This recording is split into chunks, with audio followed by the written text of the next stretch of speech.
Hoy corresponde el estudio de el conocido Mesorá en singular, Maserot en plural, Mesorá Yohanan Meir, que tiene al principio una serie de elementos muy importantes que tenemos que analizar y que todos los estudiantes de nuestras comunidades, todos los estudiantes que se capacitan para hablar de las Escrituras, tienen que saber perfectamente cómo explicar los siguientes pasajes. Te tienes que volver en un maestro de esto, lo tienes que poder reproducir, dar la explicación correcta. Pero antes de que podamos entrar en esto y en materia, agradecemos al Eterno por la vida de nuestro Santo Maestro Yeshua Mashiach, la luz del mundo y fundamento de todas las cosas. Bendito sea el Eterno por todos los maestros de Torah que con integridad y con amor enseñan la Sagrada Torah. Y bendito sea el Eterno por la vida del Rosh, Yosef Ami, y también por todos los maestros de nuestras comunidades. Y bendito sea el Eterno por ustedes. Bueno, ¿se acuerdan de este pasaje? Lo han oído tal vez, así tal cual. En el principio era el verbo, ¿y qué? Y el verbo era Dios, así decía, y el verbo estaba con Dios, ¿no? Algo así, ¿no? ¿Lo recuerdan? Eso lo tenemos, gracias. Lo tenemos muy, muy presente en nuestra memoria, ¿no? Uno de los pasajes del Brit Hadashah, del Nuevo Testamento, que es utilizado para explicar dentro de la cristiandad la naturaleza divina del Mesías. Un pasaje que lo dice ahí, tal cual, en una Biblia Reina Valera, el verbo que se hizo carne y el verbo era Dios. Así lo dice, ¿no? Bueno, y hay que explicarlo porque además a cada instante nos encontramos con amigos cristianos, con amigos mesiánicos, con gente que cree con perfecta fe, con completa fe esto, basado en este texto, y tenemos que saber cómo explicarlo. Entonces, cada uno de ustedes tiene que aprender a ser un experto para explicar este pasaje, y hoy vamos a hacer ese esfuerzo, ¿de acuerdo? No lo vamos a hacer complejo, lo vamos a hacer sencillo, a fin de que tú puedas explicarle a alguien que te dice, mira, aquí en Juan 1:1 dice, el verbo, en el principio era el verbo y el verbo era Elohim y el verbo estaba con Elohim, etcétera, y por eso deducen que Yeshua o Jesús es Dios. Tú lo tienes que saber explicar. Entonces, ¿estás listo? Vamos a aprender solamente 5 puntos con los cuales vamos a poder explicar estos pasajes de forma adecuada. Levanta tu mano, así, ¿cuántos dedos tienes en tu mano? Creo que todos tenemos 5. ¿Verdad? Todos tenemos 5 y con una técnica de recordar los dedos de tu mano, una estrategia de recordar los dedos de tu mano, te vas a acordar de esta clase. 5 puntos para explicar lo que es Juan 1:1. ¿Cuántos puntos? 5. Como los dedos de tu mano, ¿verdad? Muy bien. Bueno, primer punto para explicar acerca de este pasaje. Lo voy a leer tal cual como viene en una versión cristiana. Juan 1:1. Y dice así.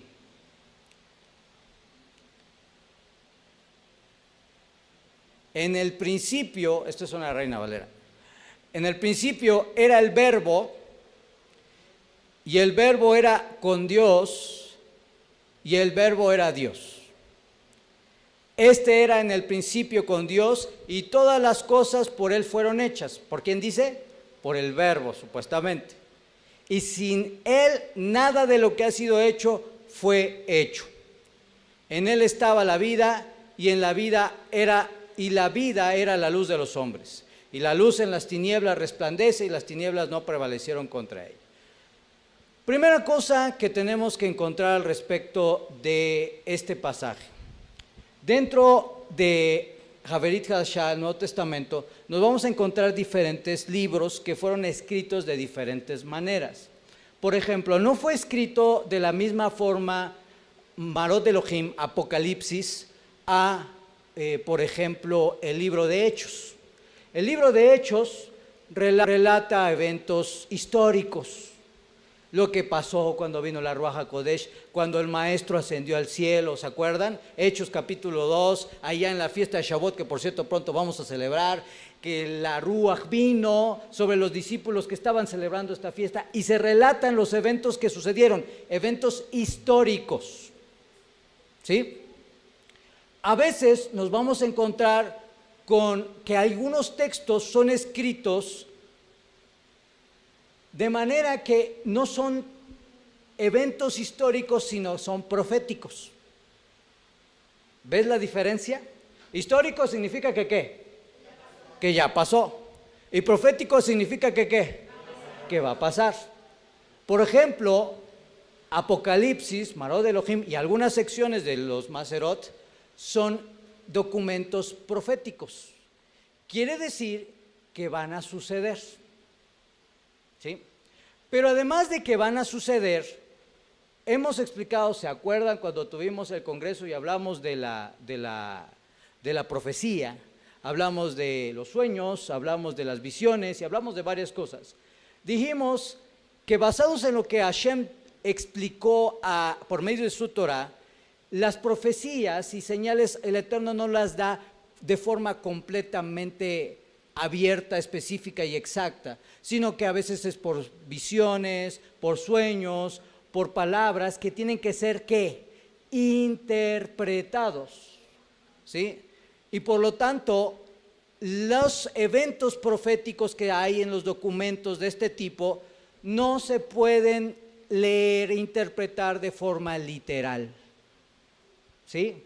O sea, no puedes agarrar y decir, esto así tal cual es, como dice, así existe. Vamos a poner un ejemplo. Yo sé que ustedes son muy estudiosos en este campo, pero vamos a poner un ejemplo. El maestro dijo alguna vez, yo soy la puerta, ¿cierto o no? Y tú lo lees, ¿qué te imaginas? ¿Qué es una puerta de madera?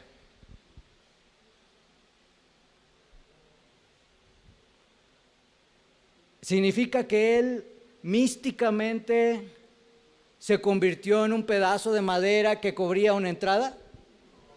¿Verdad que no? No cabe el caso.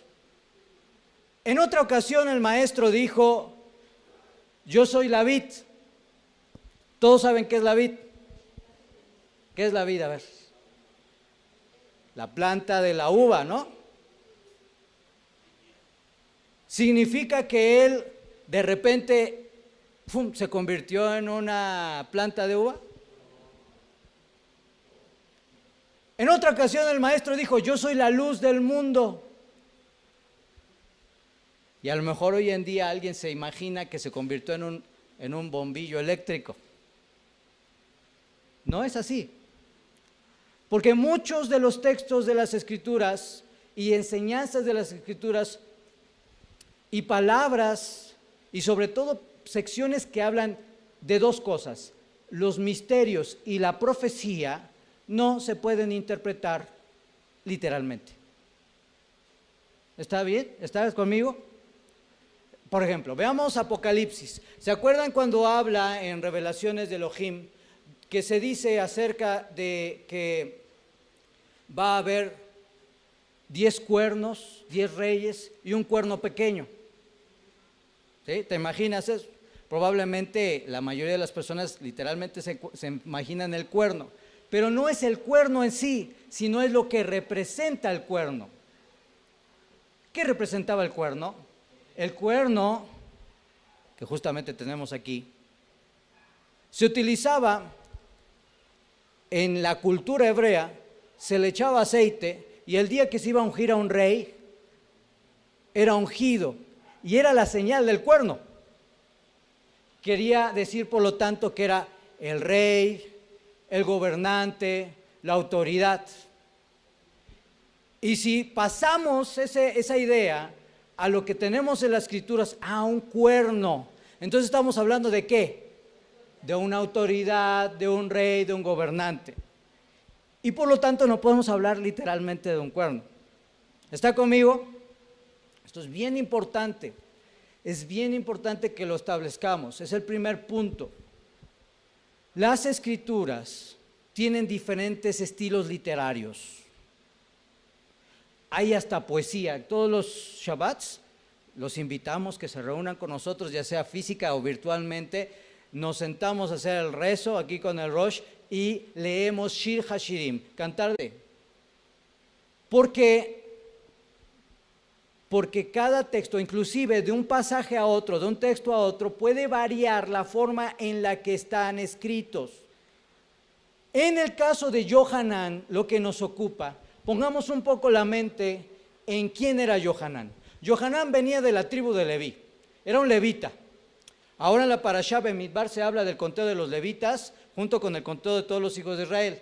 Él como levita había sido instruido para poder llevar a cabo el servicio del templo, los sacrificios, llevar el binjá, llevar el korban hatat, todo eso, apoyar a los kohanim, saber cómo funciona el templo, dónde se barre, cómo se acomoda el kior, el lavacro, dónde se coloca el altar de bronce, todas las cosas que estaban ahí, el altar de los sacrificios, todas las cosas estaban ahí.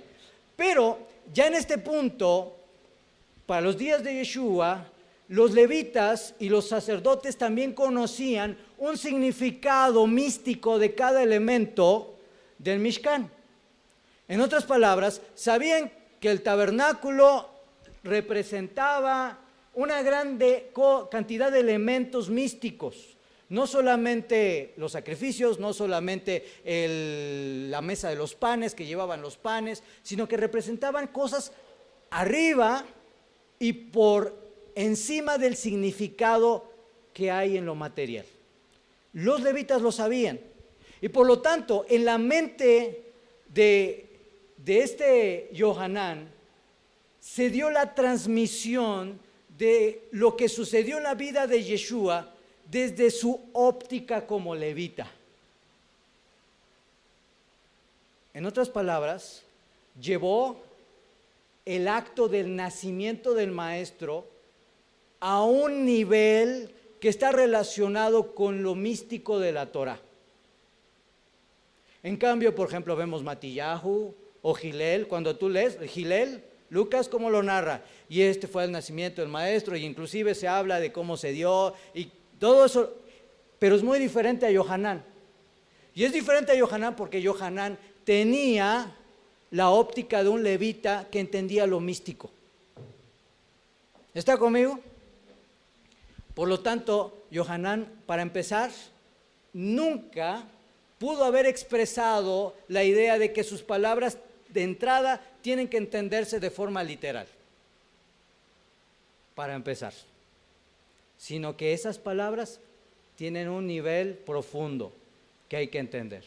Yo soy la vid, dijo el maestro, yo soy la puerta, yo soy la fuente de agua que brota para vida eterna, yo soy el pan de vida, Lechem Jajaim, el pastor, yo soy el roé, ¿sí? Entonces, eso es parte del judaísmo. Yo soy la resurrección y la vida. ¿Qué pasa? Este es el primer punto para que puedas explicarle a alguien. De entrada, ten mucho cuidado con esta forma de interpretación exclusivamente literal de tanto el Tanaj como el Nuevo Testamento. Hay partes que evidentemente lo dice y es literal, así tal cual sucedió, ¿sí? Pero hay partes que tenemos que analizar en qué forma fue escrito y por lo tanto saber si eso requiere una explicación más profunda o una interpretación más profunda. ¿Están conmigo? Este es el primero. Pónganse listos porque voy a preguntar. Esa es la naturaleza de Yohanan. Segundo elemento que tenemos que explicar. Esto es un poquito más largo y complejo, pero ya tú lo sabes perfectamente bien. Todas las palabras que están en el Nuevo Testamento originalmente fueron en lengua hebrea. Hubo tres teorías, la teoría griega, la teoría aramea y la teoría hebrea. La teoría griega mantiene el cristianismo, que mantiene el cristianismo es que el Nuevo Testamento se preservó en lengua griega, siempre fue en lengua griega y Yeshua habló en lengua griega, inclusive hasta en latino, cosa que no hay evidencias. Esa es la primera teoría. La teoría aramea nos dice que debido a que el maestro hablaba ciertas palabras en arameo, entonces Yeshua no hablaba en hebreo, sino en arameo. Basados en que hay varios textos en las escrituras que tú encuentras, por ejemplo, cuando le dice a la niña, levántate, no recuerdo ahorita las palabras exactas, pero esas palabras son en arameo. Algo así, se me borró. Ustedes son los eruditos, ustedes se acuerdan. Bueno, la tercera teoría, que es nuestra teoría, que obviamente, como toda ciencia, establecemos nuestra postura, es que debido a la cantidad de hebraísmos, debido a la cantidad de palabras que hay, inclusive en el griego, que son hebreas, como corbán, como amén, como aleluya, y la estructura gramatical en la cual habla el maestro y los discípulos del maestro coincide perfectamente con el hebreo y se demuestra su naturaleza hebrea. Tan es así que por eso hoy en día podemos hacer la reconstrucción del griego al hebreo, y en el griego se encuentran una gran cantidad de conflictos porque el hebreo utiliza muchas conjunciones y llovió, y llegó, y cayó, y se manifestó, y vino la Ruach HaKodesh, y todo eso. Eso es muy común del hebreo, pero del griego no. Cuando lo ven en el griego, aparecen las palabras con todas esas conjunciones, y los traductores no saben cómo explicarlo. ¿Por qué? Porque la forma natural no es del griego, sino es del hebreo. Por lo tanto, no solamente las palabras y las traducciones, sino los mismos conceptos no son griegos. Detrás de esta palabra, de este texto que acabamos de leer, Yohanan 1:1, ¿cómo dijimos que dice? En el principio era el verbo, así como lo traducen. En el texto griego dice, en el principio era el logos, la palabra griega que está detrás. Pero logos es un asunto muy distinto a lo que el original que se utiliza para hablar de palabra en hebreo se ocupa, que es la palabra dabar, de donde viene devarim, también palabras. Dabar, singular, devarim, plural, palabras. Por lo tanto, no solamente se trata de que el Nuevo Testamento, su cultura y la forma que se explicó fue en hebreo, sino que también todos los conceptos que están ahí. ¿Qué pasa cuando el cristianismo toma logos, empieza a darle la explicación, también influida por la mitología y el pensamiento griego? La mitología en la cual se afirma que los hijos de los dioses pueden manifestarse y tener una doble naturaleza, física y espiritual. Si hay alguien que ha tenido la oportunidad de leer o escuchar, o inclusive si quieren ver una película de mitología, sabrán que está la historia de Dionisio o de Hércules, como es llamado por los romanos, quien supuestamente el Dios Padre desciende y toma a una mujer, y resultado de esa relación surge un semidios, que es mitad ¿qué? Hombre y mitad Dios. Y esto está tan enraizado en muchas cosas que la gente ni inclusive no se da cuenta, que es fácil acomodar esas ideas a lo que van leyendo. La mitología, acomodarlo a esto.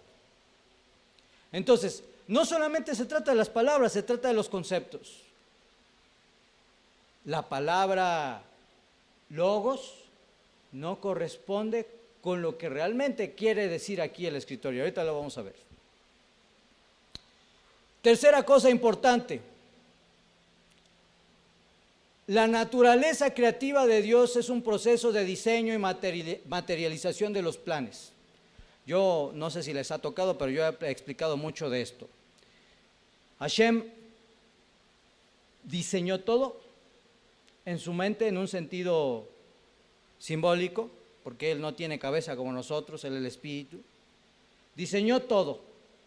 ¿Cómo va a ser si tienes el cabello rizado, si eres rubio, ojos azules, morenito, tu estatura, el color del cielo, el verde de las hojas, la capacidad que tenemos para ver los colores? Todo lo diseñó el Eterno, todo.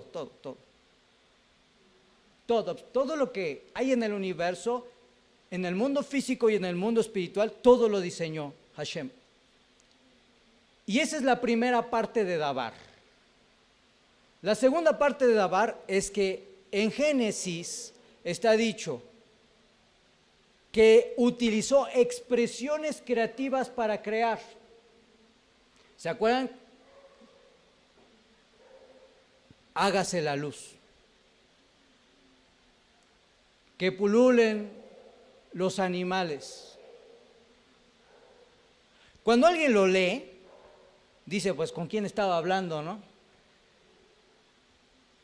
No es que estuviera hablando con nadie, es que la declaración viene del principio de Dabar, una capacidad creativa que primero diseña y luego materializa por medio de el habla. Bajo ese principio, todos los seres humanos, todos, absolutamente todos, tenemos esa capacidad creativa. Tú diseñas, tú piensas, tú planeas y luego haces o luego hablas. A lo mejor nuestro querido Baruch estaba pensando por la noche cuál corbata me voy a poner para Shabbat, voy a elegir la más bonita, y ya estaba planeando.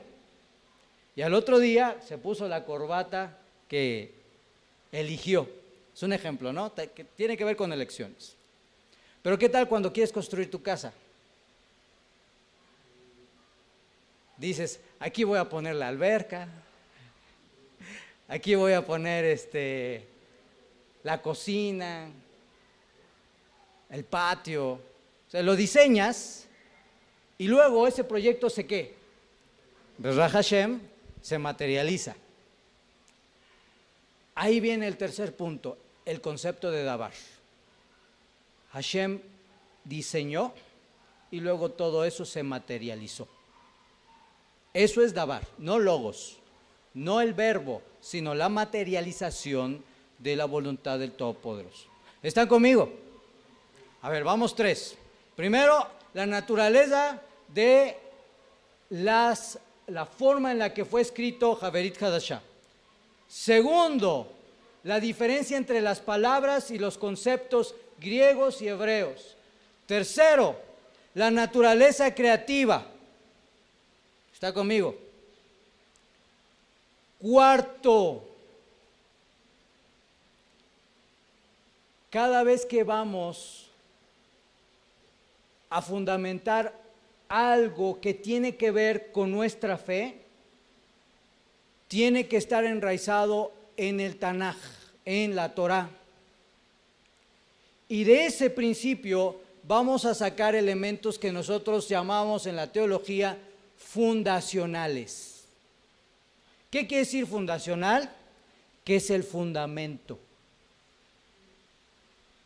Si tú construyes una casa y no le pones cimientos, ¿qué pasa con esa casa? Porque le faltaron fundamentos. Pero si tú le pones fundamentos sólidos y bien grandes, hasta pones a hacer un segundo, tercero, cuarto piso sin problema. ¿Está conmigo? La semana pasada hablamos un poquito acerca de esto y dijimos que los aspectos fundacionales de nuestra fe están conectados con 26 declaraciones que son nuestra declaración de fe. Entre ellas, el principio de la unicidad del Eterno. En otras palabras, Dios es uno, como está escrito en la Torá de Barim 6:4, y que fuera de Él no hay otro. Cualquier creencia que intente mover ese fundamento, hay que revisarla con cuidado. Cualquier texto que se esté interpretando para mover ese fundamento, hay que revisarlo con cuidado. Cualquier enseñanza que se quiera venir a invalidar ese fundamento de fundamentos que es el Shema, tiene que ser revisado. ¿Por qué? Porque ningún maestro ni ningún texto, aunque hayan encontrado un evangelio por ahí que lo descubrieron recientemente y que es el nuevo evangelio de, no sé, de Judá o lo que sea, y va en contra del fundamento de los fundamentos de nuestra fe, por mucho que sea antiguo, inmediatamente que contradice la Torah, ¿es válido o no? No es válido. Por lo tanto, eso nos lleva a que entendamos adecuadamente el texto del Nuevo Testamento. Muchos inconstantes y personas que no tienen el contexto toman las malas traducciones del Nuevo Testamento, le aplican la interpretación literal, en muchos casos donde no debe de ser, y el resultado es que se desvían de los fundamentos que son de nuestra fe. ¿Ves lo peligroso de eso? Esto es algo que tenemos que tener mucho cuidado. ¿Cuántos puntos vamos? Quinto, los testimonios escriturales. ¿Qué quiere decir? Que para que nosotros podamos establecer una enseñanza, un principio, una halajá, una doctrina, lo que tú quieras llamarle, un principio de la Torah, tiene que haber de 2 o 3 testigos para poder explicar lo que se tiene que decir. Si todo se resuelve delante de 2 o 3 testigos según la ley de interpretación. Aquí tenemos un testigo, Yohanan, el que se tradujo. En el principio era el verbo y el verbo era con Dios, etc.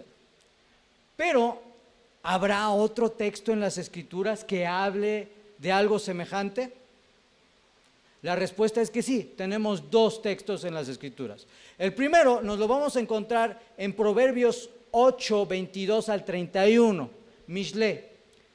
Pongan atención en lo que dice. Dice, el Eterno me dio la vida. ¿Quién le dio la vida? Como primicia de las obras, mucho antes de sus obras de antaño. Fui establecida desde la eternidad, desde antes que existiera el mundo. No existían los grandes mares cuando yo nací, no había entonces los manantiales abundantes de agua. Nací antes que fueran formadas las colinas y antes que se cimentaran las montañas, antes que Él creara la tierra, los paisajes y el polvo primordial con que hizo al mundo. Cuando Dios cimentó la bóveda celeste y trazó el horizonte sobre las aguas, allí estaba yo presente. Cuando estableció las nubes en los cielos y reforzó las fuentes del mar profundo, dice, ahí estaba yo presente. Cuando señaló los límites del mar para que las aguas obedecieran su mandato, cuando plantó los fundamentos de la tierra, allí estaba yo afirmando su obra. Día tras día, ¿de cuáles días? De la creación, me llenaba yo de alegría, siempre disfrutaba de estar en su presencia. Pregunta para ustedes, ¿quién está hablando? ¿Yeshua? ¿Hashem? ¿Quién está hablando ahí?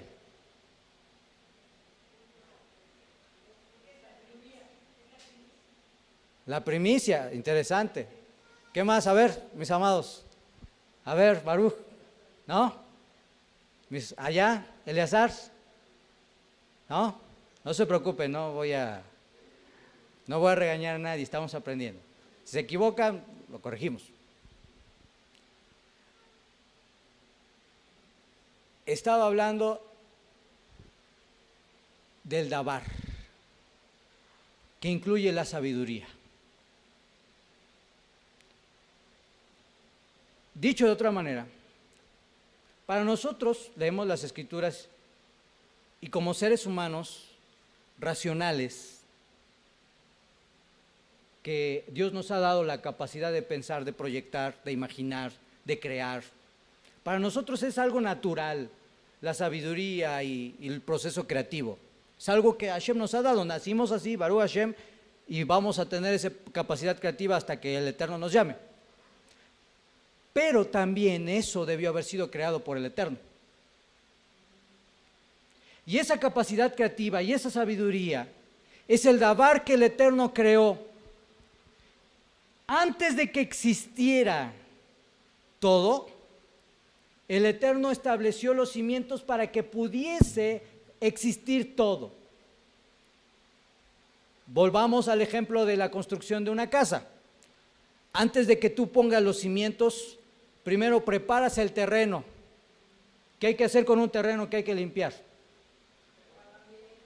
Quitarle las piedras, ver si está a nivel, ¿cierto o no?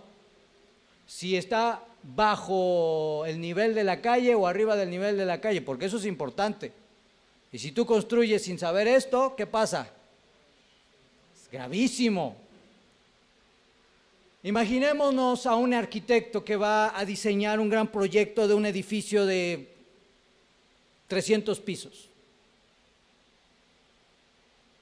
Primero toma un papel, toma su lápiz o su lapicero, lo que utilicen para diseñar, lo pone en el respirador y empieza a imaginar y a plasmar eso. Luego ese papel es llevado a los constructores y los constructores lo construyen, siguiendo cada uno de los pasos que el arquitecto les dio, desde dónde va las tomas de corriente eléctrica, las ventanas, cómo va a fluir el aire, todo eso está pensado. Hashem primero creó la sabiduría y el davar, el proyecto. Y ese proyecto incluía a ti, a mí, a este pedazo de madera, al cielo, a los ángeles, a los demonios, al Mashiach, al Hasatán, todo, absolutamente todo, Él lo puso en ese proyecto. Y una vez que lo tuvo aquí, comenzó a decir, hagamos al hombre. ¿Y qué pasó? Formó al hombre y le dio aliento de vida, y de ahí venimos todos. Y luego, los árboles, las plantas, y de esos árboles y esas plantas tenemos hoy día esto y muchas otras cosas que cumplieron un propósito. Por lo tanto, este quinto punto tiene que ver con que entendamos que hay otros textos que hablan de forma paralela de lo que está diciendo Yohanan. Y uno de estos es Proverbios, capítulo 8, verso 22 al 31. Ahora, vamos a darle una revisión rápida, porque no me quiero quedar sin la oportunidad de que miremos lo que dice el texto con cuidado. Y analízalo. Dice, el Señor me dio la vida. Quiere decir que lo que está hablando, lo que está personificando, fue creado por ¿quién? O sea, es creación, no es creador. ¿Es qué? Es creación. Primero. Segundo, el Señor me da la vida. Si partimos del hecho de que estamos diciendo que la sabiduría es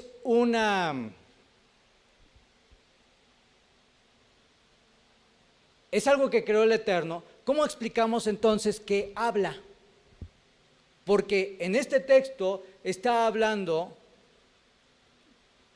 personificándose como una persona, válgame la redundancia, hablando como una persona. Esto, mis amados, es otro estilo de literario en las Escrituras. Te vas a encontrar que la muerte habla como si fuera una persona. Y tú lo lees y dices, ay, es que la muerte ahí, la calaca con sus... habla con la gente y la gente lo piensa así, pero en realidad no es ese concepto. Simplemente la Escritura nos habla de cómo se personifica para tratar de explicar la relación entre la muerte y el ser humano. ¿Está conmigo? Entonces, esta es una forma de literaria que hay en las Escrituras. Entonces, no debe de sorprendernos que la sabiduría en ciertos momentos, de manera poética, hable, por supuesto, por inspiración, en este caso del rey Shlomo, del rey Salomón, quien escribió Mishlé. El Señor me dio la vida como primicia de sus obras. Quiere decir que dentro de todas las cosas que nos ha dicho nuestro pueblo judío, que fueron antes de que las cosas fueran creadas, una de ellas es el Dabar y la sabiduría del Eterno. Otra cosa que fue creada antes de que todas las cosas fueron creadas fue la Sagrada Torá. Otra cosa que fue creado antes de que todas las cosas fueran creadas fue, escuchen bien, el nombre del Mashiach. Ponga cuidado. Una cosa es el nombre del Mashiach y otra cosa es el Mashiach. ¿Sí? En el nombre estaba su plan, su función y su misión, su masal, su destino profético. En el nombre. Pero propiamente el Mashiach vino a la existencia hace 2000 años. ¿Está conmigo? Porque tengan cuidado con eso. El Señor me dio la vida como primicia de sus obras, mucho antes de sus obras de antaño. Fui establecida desde la eternidad, desde antes que existiera el mundo. ¿Por qué? Porque fue un fundamento para la existencia de todas las cosas. Y ahí estamos hablando de la sabiduría del Eterno, del Dabar, de ese proceso, por decirlo de alguna manera, con la cual el Eterno crea todas las cosas. Ahora, teniendo en cuenta eso, vamos ahora sí a Yohanan. Y lea conmigo. Desde un principio era el Dabar, el plan de Dios. Aquel Dabar estaba siempre ante Elohim. ¿Dónde ya habíamos dicho que estaba ante Elohim? Precisamente en Proverbios, en Mishlé, que acabamos de leer. Y el Dabar que ya existía era la expresión misma de Elohim. Era Dios, por decirlo como lo explican, ¿no? Esto no debe de sorprendernos. Toda la creación, todo hombre, absolutamente todo lo creado cumple el propósito del Todopoderoso. Y en ese sentido, todo y todos somos siervos del Eterno, conscientes o inconscientemente. ¿Hasatán es siervo de Hashem? ¿Sí o no? ¿Los ángeles son siervos de Hashem? ¿Los demonios? ¿Por qué? Porque están bajo su autoridad. ¿Los hombres? ¿Los hombres justos? ¿Los hombres malvados? Porque cumplen un propósito. Entonces, un hombre, un sádic, o una persona, inclusive hasta un pedazo de papel, o el rollo de la Torah, cumple una función, una misión establecida por el Eterno, y en ese sentido, su función y misión se convierte en una extensión de la voluntad del Todopoderoso. Simbólicamente, no literalmente, cuando tú haces gesed, bondad, misericordia, sepárase de acá, ayudas al necesitado, ayudas al huérfano, a la viuda, al extranjero, etcétera, tú te estás convirtiendo en la mano de Hashem, que hace llegar su bondad, simbólicamente. ¿Están conmigo? ¿Hasta aquí? Si se traban, lo repetimos. Vamos a ver. Entonces, desde el principio era el Dabar de Elohim, y aquel Dabar estaba siempre ante Elohim, y el Dabar que ya existía era la expresión misma de Elohim. Este existía desde un principio ante Elohim, y todas las cosas por medio de él fueron hechas. ¿Por medio de quién? Del Dabar. Por medio del plan de Dios fueron hechos. Y sin ello, nada de lo que ha sido hecho fue hecho. Ahora, vamos a ver otro texto.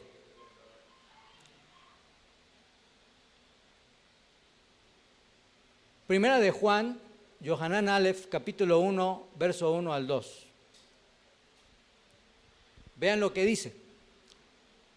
Declaramos lo que existía desde un principio, que hemos oído y visto con nuestros ojos. Declaramos lo que existía desde un principio, que hemos oído y visto con nuestros ojos. Están hablando los discípulos de Yeshua y están dando testimonio de que vieron, sí, a Yeshua, pero también que él era un gran maestro, sí, pero también que hacía milagros por el poder del Eterno, pero también que ¿qué? Que murió y ¿qué? Y resucitó, dan testimonio. Y todo eso se incluye a Yeshua, pero incluye más el plan de la creación y de la redención, y que te incluye a ti y a mí. Declaramos lo que existía desde un principio, o sea, el plan de Dios de que el hombre tenía que pecar. El Eterno sabía que Adán y Java iban a pecar y se iban a separar, iba a llegar la muerte, y por lo tanto Él también ya había planeado que tenía que venir el Redentor para restaurar en el momento indicado la vida del hombre y devolver la naturaleza de la humanidad y de la creación al estado en el cual se encontraba en los días del Gan Edén. Ya lo tenía planeado. No dijo nada, pero ya lo había planeado. Declaramos lo que existía desde un principio, que hemos oído y hemos visto con nuestros ojos, lo que contemplaron y palparon nuestras manos acerca de la palabra de vida que fue manifestada. Fíjense, la palabra de vida, el dabar de vida. Es un código ahí, palabra creativa, palabra de vida, dabar, acerca del dabar, que fue manifestada y la hemos visto y damos solemne confesión de ella y os anunciamos la vida eterna, la cual estaba en el Padre y nos fue revelada. O sea, aquí se está hablando en una forma un poquito elevada, pero está hablando del plan de la restauración de nuestras almas para conectarnos de nuevo con Hashem, que estaba ya en la mente del Eterno por medio del dabar, que por supuesto incluía a Yeshua y que nos incluye a nosotros. Y por lo tanto podemos decir que cuando se hable del dabar, más que hablar de una sola persona, como es el caso de Yeshua, se habla de todo el plan de Dios, que como corona incluye a Yeshua, pero que incluye todas las demás cosas creadas, los planes del Eterno que están por suceder, los eventos que hemos vivido en nuestra vida y las cosas que van a ser reveladas con el Mashiach.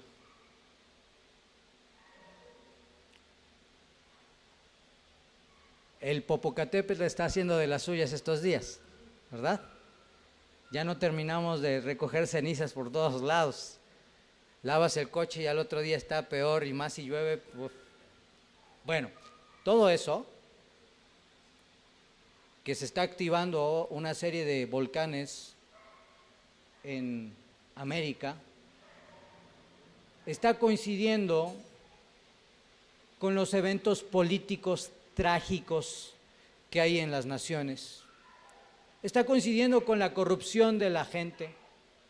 Está coincidiendo con la incorporación de nuevas leyes que van en contra de la Torah. Están coincidiendo con la contaminación que le damos a la tierra. Está coincidiendo con las fiestas y los momentos proféticos que el Eterno designó. Está coincidiendo con muchas cosas.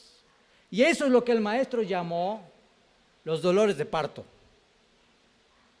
Pues todo eso que vemos y que aún vamos a ver más, está dentro del plan del dabar del Eterno para la redención.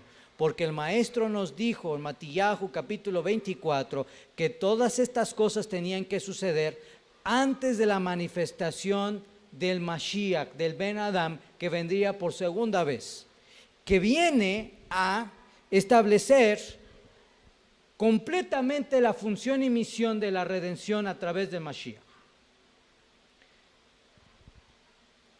Por lo tanto, mis amados, 5 puntos, vamos a recordarlos.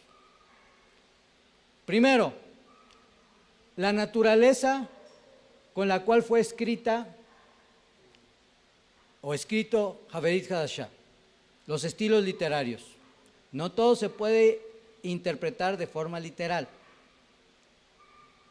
Algunas cosas son poéticas, algunas cosas son místicas, algunas cosas son proféticas, etc. Segundo, que los conceptos y las palabras griegas y hebreas son totalmente distintas. Logos te lleva a una cosa muy distinta de lo que significa davar en hebreo. Tercero, comprender el proceso creativo de Dios. Él te creó, te diseñó aquí y luego dijo, háganse al hombre. Y ahí estabas tú.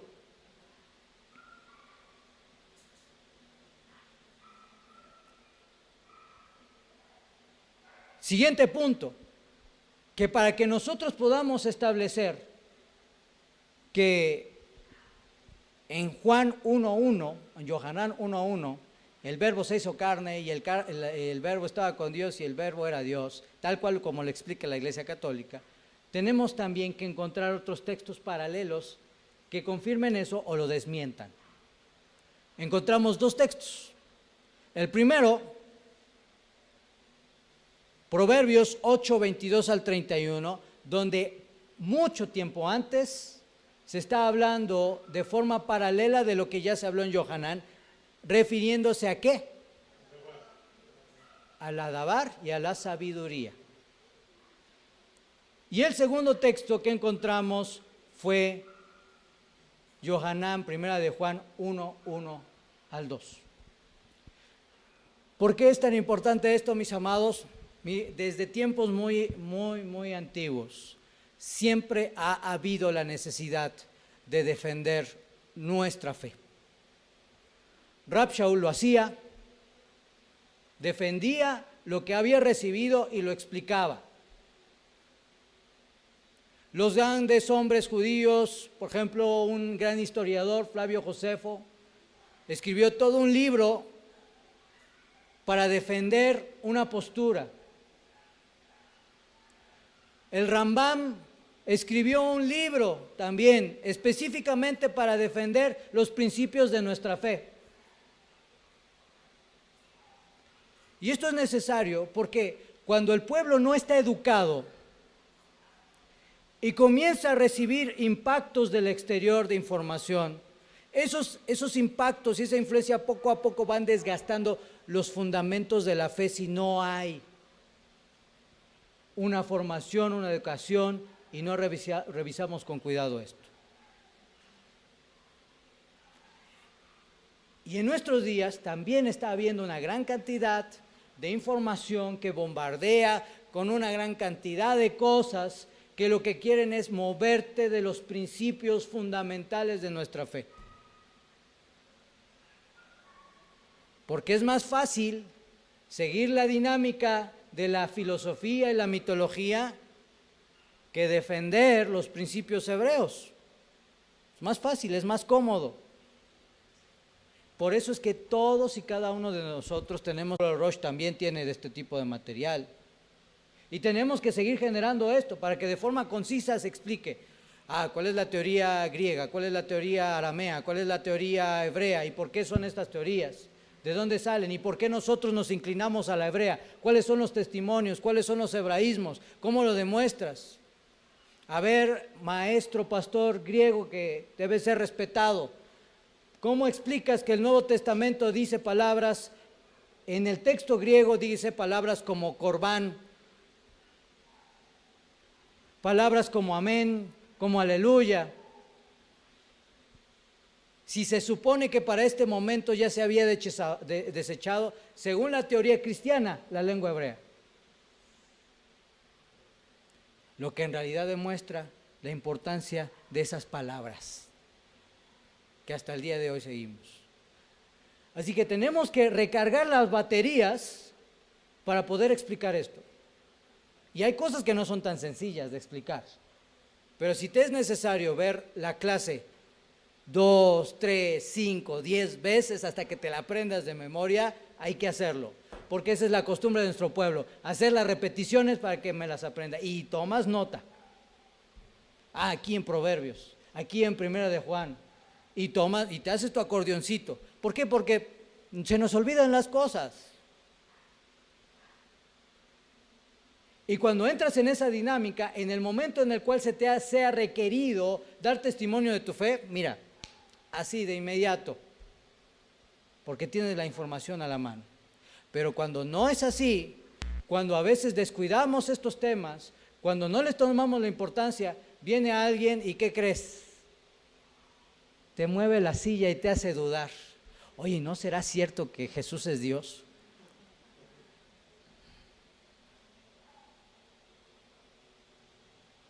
Cuando ya está aquí todo el material, está ahí, ¿cierto o no, mi hermano? Así que, mis amados, esforcémonos. Miren, hoy más que nunca tenemos herramientas que nos ayudan a poder repasar esto. Pide el video de la clase y escúchalo, bájalo. Ustedes que son bien hackers, bájenlo en audio y se lo ponen ahí en su radio, en el negocio, y escúchelo y escúchelo. En lugar de estar oyendo los chismes del Facebook, mejor escuche la clase de YouTube, de Torah, o la del Rosh que dio en la mañana, que habló acerca de Barim. Semijá, Bemidbar. Entonces, hay que hacer esto.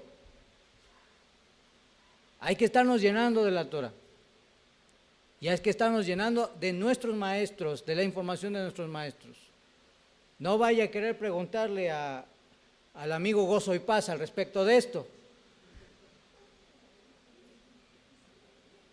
O vaya a querer ir a preguntarle a los amigos de Breslev, porque pues obviamente no van a ir aquí conectados. ¿Cuánto está conmigo? Entonces hay que esforzarnos, hay que seguir aprendiendo, no te canses. Hay que saber los argumentos, hay que saberlos explicar. Y eso cuesta trabajo, pero lo podemos hacer. Ya aquí están las herramientas, ahí está la información, ya nada más falta que lo repases, que te lo aprendas. Empezamos una iniciativa en nuestra comunidad, Haderech, donde con colaboración de algunos discípulos se hace un resumen, o más bien se hace un cuestionario con preguntas abiertas. Y todos los estudiantes reciben ese cuestionario y tienen la obligación de hacer 3 cosas. Primero, imprimirlo. Lo imprimen para tenerlo en físico. Segundo, responder el cuestionario. Y las preguntas son como, ¿qué aprendiste de la parashá al respecto de la palabra davar? Y tú con tus propias palabras, según lo que aprendiste, contestas. Davar es esto, que la sabiduría y que proverbios y utilizar palabras exactas. A ver, dime el texto exacto, las palabras. No, la idea, escríbela con tus propias palabras. Y eso nos va a ayudar mucho y nos ayuda mucho a repasar. Quizá al Rosh aquí a lo mejor le interesa incorporarlo, ahí está disponible, Bezrat Hashem, pero es una buena opción para repasar. Y la cuarta cosa interesante que surge de esto es que ese papelito, esa hojita, se vuelve en tu archivo y lo vas guardando. Y cuando tú quieres recordar algo, buscas en tu archivo, aquí está, aquí se habló de esto, y lo recuerdas con mayor facilidad. ¿Qué les parece?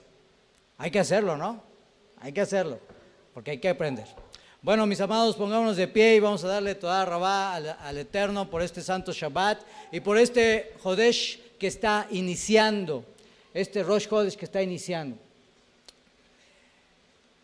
Este mes de Sivan que estamos iniciando en unos momentos, agradecerle a Hashem por este tiempo. Ribono Shel Olam, el Rahum Behanum, misericordioso y bondadoso, te agradecemos por este libro de Bemidbar que estamos iniciando, su estudio.